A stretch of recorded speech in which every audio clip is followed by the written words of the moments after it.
It's the opposite. You think you... Guys, the heavyweights are back.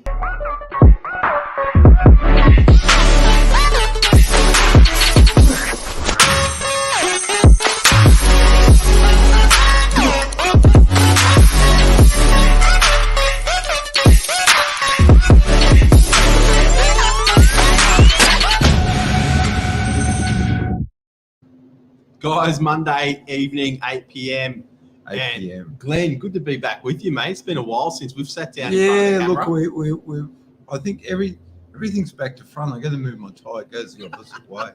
There's a rumour we're back by popular demand. Is that true? No, it's non-rating season now. So, you know, like you'd be watching Friends and Melrose Place in the winter, and then there'd be repeats of Go Mapile or F3 or something, or Neighbours. We're in the middle or towards the bottom of that spectrum? No, we're in the Christmas. We're down there. We're a Christmas special. Well, guys, look, thank you for joining us. It is, of course, Monday evening. Novak News. Glenn, fix your tie up. Seriously, is this the first time on camera? Yeah. All right, guys. While Glenn's getting ready, we've got a good topic for you tonight. As we're close to closing out 2021. What a big year for real estate, and we're going to talk about houses versus apartments.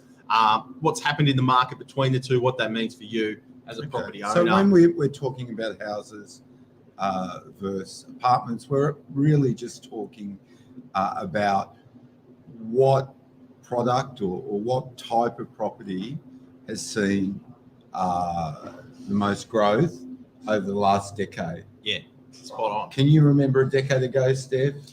Oh, I can actually. A decade ago, it's probably similar. I just had a little bit more hair. Did you? How many kids you had a decade ago? Oh, I didn't have any kids. So yeah, it was easy. There you go. Now you got 3. That's it. Who knows? Next decade, another maybe 6. 6. Okay. All right. No. How about you, Glenn? I had one a decade ago. I've still got one now. Excellent. Good just man. A bit bigger. So houses, Steph, apartments, Northern Beaches. Yep. Let's look at our core market, DY. Yeah. What has performed the best? Excellent question. So if you're in a house, obviously there's been a lot of growth this year, but if you're in a house, I'm going to bring up some stats just now to run by you guys to show you exactly how we've grown. Glenn and I have tried to keep it towards suburbs that have got both a combination of apartments and houses. No doubt you and I have grown in the decades. More than a house. Taller. All right, here we go, guys. So DY, let's have a look at some DY statistics. So if you bought a house in DY, 10 years ago, today a house in DY has a median value of $2.74 million. $2.74 million. That's an increase, a whopping increase of 205%. Okay, so the old adage was every 10 years a property would double, so that would be 100%. Yeah, that's right. So it's doubled and doubled again. So it's realistically doubled in 5 years, which is unprecedented growth. I haven't seen that growth in my lifetime in real estate, which I started in 98. Yeah. Wow. So, that's a lot of growth. Yeah, ton of growth. But let's talk about units as well. So DY, over 200% growth in the housing market. Partners jumping 128% over the same 10-year period. Say 130. So still doubled. Still doubled in a little bit more. Now let's talk about a few different suburbs just to see. If so what do you put that down to? That the disparity between units and houses? Well, I think something we'll touch on later is that disparity, but I think the difference between units and houses, it's a good question, Glenn. I really wasn't prepared for it. But what do you think? I'll think about it while you give me your take on it. Well, I think in a suburb of the Northern Beaches where we don't have access to, vacant land. Mm-hmm. So there'd be suburbs, and a suburb in Sydney, Oran Park. You used to go for the car races out there. They're able to do a subdivision. Yeah. And then there's vacant land behind that, do another subdivision, another subdivision. So help keep those prices maybe a little bit more. Yeah, but here I think most of the Northern Beaches was sort of developed probably no later than about the 1980s. Yeah, I agree with that. The harder areas to develop in the northern beaches, up on the sort of steeper slopes around Newport, for example, they would develop probably a little bit later. The flatter areas and close to the Manly Wharf a little bit earlier, Yep. But they've been all gone. So except for a few market garden subdivisions in Warriewood, there's one actually named after you. It's called Big Head Boulevard. best street in the suburb. Don't listen to No, Glenn. it's Everyone called, wants to live there. it's called BUBALO Street, and they named it after Steve because he was the lead agent on that development. So that was about the only one. There's some in Ingleside. So it's very, very, very tight, and that's felt with it, right throughout Sydney where you can't find more available land. Units we can always build vertically, so we can go higher and higher and higher on the same land size. What about this idea, Glenn? I don't know. I'm just talking out loud now, but I own a property. My partner owns a property. We get married. We sell both of those apartments, and we're combining that capital growth to jump into a house. That could have been a factor in. Yeah, look, I think Sydney's always been expensive. It's probably a little bit of a controlled market. We have very slow development processes in Sydney. We're sort of hemmed into the east by the coast and to the west by the mountains. We can't sprawl out hundreds of kilometres from the city. Yep. So it's always been a little bit more difficult, especially in the last 40 years, to buy a house. Absolutely. So what other areas have we Let's seen talk this about pattern? So that's huge for DY to have a 200% increase over 10 years. Is just massive. But let's try to. I'm going to work our way down, if I can say down from the beaches. So I'm going to start at Mona Vale because it's got a good combination of apartments and houses. Mona Vale houses up over the same 10-year period, 180%. Okay. Apartments are up 163%. So Mona Vale's done quite well. So it's a little bit closer. A little bit closer. I think the reason being, and I live in Mona Vale myself, is that there is actually a big influx of buyers coming from Wahroonga St Ives, probably trading out of the house and paying good money for a good apartment in that area. You've also, I think, it's a bit skewed, that statistic too, because other than a few streets in DY, you got Linwood, you got Prescott, you got Bennett. There's not a lot of house streets that aren't on the headland. Headland attract views attract money. Yeah. So it's a little bit skewed out. But Mona Vale shows that in an area of houses and units, it's kept pace. Bearing in mind, but that a lot of the unit developments in Mona Vale are really expensive. Down on the golf course, down on the beach. Yeah. Once again, you're probably not getting a great sample right across. But what you can see is if you can, stretch and get a home, in the long run, it'll outperform an apartment. Let me jump to Narrabeen. So Narrabeen's got a good selection of real estate, similar to what you were just saying, Glenn. A lot of apartments, but even some houses still sitting along that Lagoon Street, Ocean Street, Lyle, Tourmaline, those kind of streets. Houses are up 184% over the 10-year period. Yep. Apartments up 133%. Yeah, so once again, it's a little bit closer. Yeah. It's a little bit closer. Let's jump to Collaroy. Houses 197%. Okay. Again, not so many houses if you take into account Collaroy Basin. Sure. Where the majority of those are. Apartments 137. So, I can see if I took an average, probably houses are up anywhere from 185 to 200. Apartments seem to be sitting around that 130, 140. And I think if you look historically, there's always been a greater growth in houses than apartments. Yep. Freestanding Torrance title houses. I think just with DY, because the sample of houses is a little bit small when you're using over 10 years, even though that's a long period, there's been a lot of big headland sales as well. So, should you buy a house? Should you buy an apartment? Absolutely. You should buy anything you can buy, I'll be honest with you. I do see that there is a growing difference between purchasing a house and an apartment, and it only seems to be growing, that gap between the two. See, what I find is doing really, really well 2 bedrooms and studies, 3 Excellent. bedrooms and Excellent. apartment. I sold one the other day, 2016. They purchased the property all up. It may have cost them around, with some renovations, mid 900s. Just sold for 1.55. Wow. Wow. How many years ago did they buy that? 2016. 2016. Fantastic. So that's Wow. five years they've seen 500,000. So if I live in an apartment now, and I see that there's this growing difference between houses and apartments. Yes. I mean, really, you want to try to make a move as soon as possible. Yeah, well, it's just basic maths. If $1 million goes up 10%, Yep. that's 100,000 growth. Yep. If $2 million goes up 10%, that's 200,000 growth.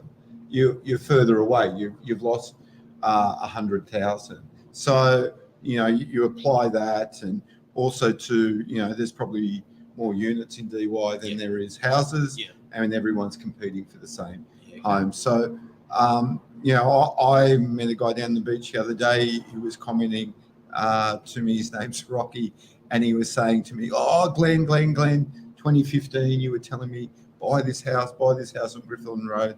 I wish I had have done it." But there's nothing we can do. We can't make a time machine yet, Steph.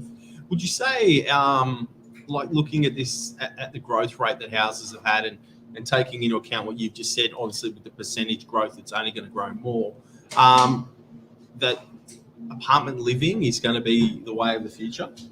Well, there's various people in politics that want to increase the population to Australia to 40 million. They want a big Australia. So I think we're around 26 million. Yeah. But 26 million is a really small population as well. And 40 million is still not a big population. I think, places like in UK, Germany, all have bigger populations, smaller land. And so I think they're in the mid 50s or something like that. Correct me if I'm wrong. But I think apartment living will be, because I don't think with 40 million we can go out and have these huge regional centres. So the America, for example, has 360 million, and they have big cities, big states outside the major ones, and they have the volume to have services there, hospitals, and so on. So I think we'll still have to compact around the coast, and I think we'll have to do apartment living. No, I agree with you. And like you said, these 2 bedrooms we've seen in COVID, the demand for anything with a 3rd bedroom or a study has been huge. So I guess, Glenn, big growth rates, huge growth rates across the beaches. Some will call that a boom market. Yeah, look, every boom comes to the end. I think. Do you think we're near the end? I really do. Buyers out there, breathe a little bit of sigh of relief. Stock levels have risen from lows of 36 properties for sale in DY. Secondhand properties are not off the plan, to 72 to 80 properties for sale now. Days on market have gone from hours to weeks, a couple of weeks now, and the market's slowing down. And it's not really a market. In my opinion, it's not really a true market, because a true market will have a boom and a bust, and it'll be a free market. This is a control market. Now we've got the RBA expressing that we're tightening up on lending, on serviceability. We have a slow development process. We have tax benefits that allow people that have one home to buy a second home and get off their tax. So it's not really a free market, and I think that will control a crash. I think there's a lot of stakeholders that don't want to see a crash. One is the 4 major banks. You just think if people have gone out and they've borrowed 90% loans and the market crashes 20 to 30%, then they'll hold negative equity in their properties, and they're not going to really want to be paying that mortgage when the property's worth less than what they're repaying. Also, a lot of people, this might be cynical, in politics and so on, a lot of people with a lot of wealth, they don't want to see their assets diminish. So once again, we'll have this artificial market. I agree. I'm glad you said that, because I don't think there's a bust coming at all. I mean, we're quite fortunate on the northern beaches. We don't have a lot of land available, like you mentioned earlier, but everyone wants to live here. So Look, I think the only thing a bust will come is major financial sort of upsets worldwide that we can't control. So at the moment, we can only go really to negative interest rates. Things we can't control. Yeah. There's some things that are in our control. If you listen, American inflation rates are going up. That's going to put pressure on interest rates. That might reflect here. But generally, that major bust, we've been able to wiggle our way out of it. I think the main reason is that we have a high home ownership in Australia. Yeah. And that's where basically everyone's wealth is. So if that was to crash 30 or 40%, we might be doing Uber Eats, Steve, on the electric bicycle. We've had enough Uber Eats, mate. We might be delivering you, mate. Yeah, we'll be delivering them, mate. That's the electric bicycle. That's it. I was going to say, Glenn, as well. I mean, the market in the last 12 months, we've seen good capital growth. The majority of buyers, in my opinion, yes, are owner-occupiers. Look, owner-occupiers. First-time buyers are there. People as are well. accessing inheritances and the bank of mum and dad, as well. Yeah. To top it up. Yeah. Low interest rates, low serviceability. The point I was going to make, there weren't a lot of, well, there were a few, but obviously not at the same levels that we saw investors in the market. No, but look, I think a lot of the price rises, in just my humble opinion, if I really knew a lot, I wouldn't be sitting back here at 8 o'clock or running around, on a Saturday with a suit on. I'd be working in the city, in a bank or something. But I think a lot of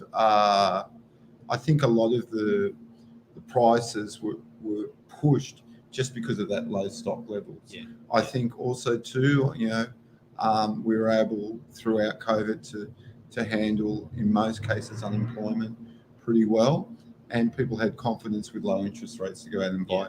But you got to remember there was only, for a vast part of the year, 39 properties for sale in DY. Now, I've only been an agent in DY for 5 years. I've seen that as high as 130. Yeah. So that once again, that pushed the prices up. Yeah. I was going to say, like, if 2021's the year of the home buyer, is 2022 the year of the investor? I think I know we saw a lot of tenants coming out of the rental cycle based on where interest rates were, paying similar repayments or rental payments in buying a home, in paying down the whole space is. Do you think you'll see those buyers, as prices have increased, those buyers are now going to be capped out of the market, back into the rental cycle perhaps next year? Look, that'll boost possibly, the rental cycle, might bring in the investors. Possibly. Like, it's amazing that the rental market's held up so well when you think for almost 2 years we've had no immigration. We've just stopped it. The government's talking they'd like to run immigration around 250,000 people into the country, 240,000 people into the country. The country's blossomed because of immigration. We're, except for our first Australians, we're all migrants here. Just some of us came in chains, and some of us were escaping war crimes.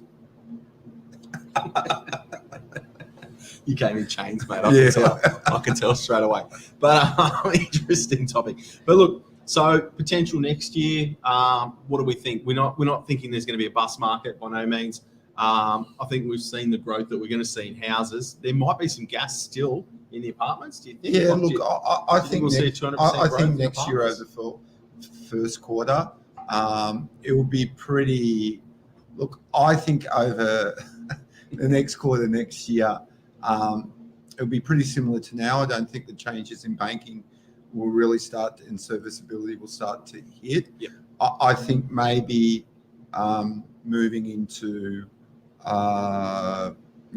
autumn, winter, if everything frees up a bit, people might take their mind off property and look more to just live their lives. Yeah. Travel overseas, do things they haven't done.